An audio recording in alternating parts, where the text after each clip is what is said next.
বিশ্বকাপে ভরাডুবির পর এবার আরও বড় লোকসানের মুখে পড়তে যাচ্ছে বাবর আজম, শাহিন শাহ আফ্রিদিরা। গুনতে হচ্ছে বিরাট জরিমানা। জাসপ্রীত বুমরাহ, হার্দিক পান্ডিয়াদের বিপক্ষে হারের পর বিশ্বকাপের সেমিফাইনালে উঠতে না পারায় কয়েক লাখ টাকার জরিমানা দিচ্ছে সালমান আলী আগার দল।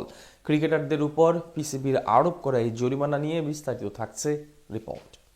পাকিস্তান ক্রিকেটের ভাগ্য আকাশে এখন যেন দুর্যোগের ঘনঘটা। টি-20 বিশ্বকাপে দলের ব্যর্থতার খেসারত হিসেবে দলটির প্রত্যেক খেলোয়াড়কে গুনতে হচ্ছে 50 লক্ষ রুপির বিশাল আর্থিক জরিমানা, যা ক্রিকেট বিশ্বে এক নজিরবিহীন ও কঠোরতম সিদ্ধান্ত হিসেবে চিহ্নিত হতে যাচ্ছে। মূলত ম্যান ইন ব্লুদের বিপক্ষে লজ্জাজনক পরাজয় বরণের পরেই পাকিস্তান ক্রিকেট বোর্ড পিসিবির পক্ষ থেকে এমনটা জানানো হয়েছে। এ সময় পিসিবি অত্যন্ত স্পষ্ট ভাষায় খেলোয়াড়দের জানিয়ে দিয়েছে যে গত কয়েক বছরে তাদের যে পরিমাণ অতিরিক্ত আদর যত্ন এবং সুযোগ সুবিধা দেওয়া হয়েছে তার দিন এবার আনুষ্ঠানিকভাবে শেষ হতে যাচ্ছে। এখন থেকে আর্থিক সুবিধা পেতে সরাসরি মাঠের পারফরমেন্সের উপর নির্ভর করতে হবে পাকিস্তানি ক্রিকেটারদের। অর্থাৎ মাঠে ভালো খেললেই মিলবে চড়া বেতন, বোনাস, অন্যথায় গুনতে হবে মোটা অঙ্কের জরিমানা। এবারে টি-20 বিশ্বকাপে শুরু থেকেই ধুঁকতে থাকে পাকিস্তান ক্রিকেট দল। নেদারল্যান্ডসের বিপক্ষে ফাহিম আশরাফের দুর্দান্ত ফিনিশিং এ কোনো মতে হার এড়িয়ে জয় পেলেও শ্রীলঙ্কার স্পিন সহায়ক কন্ডিশনে ভারতের কাছে যেভাবে অসহায় আত্মসমর্পণ করেছে তা সমর্থকদের হৃদয়ে ব্যথা দিয়েছে।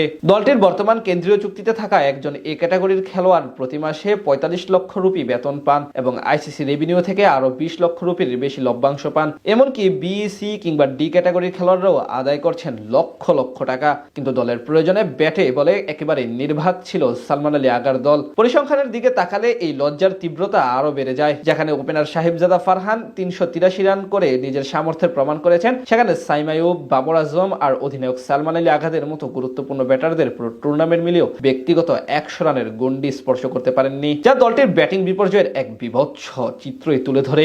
অন্যদিকে বোলিং এ ওসমান তারিক বাদে বাকিরা করেছেন গড়পড়তা পারফরমেন্স। তারিকের 10 উইকেট শিকার ছাড়া অন্য সব পাকিস্তানি বোলাররা পুরো আসর জুড়ে ছিলেন ছন্ন ছাড়া। তবে মাঠে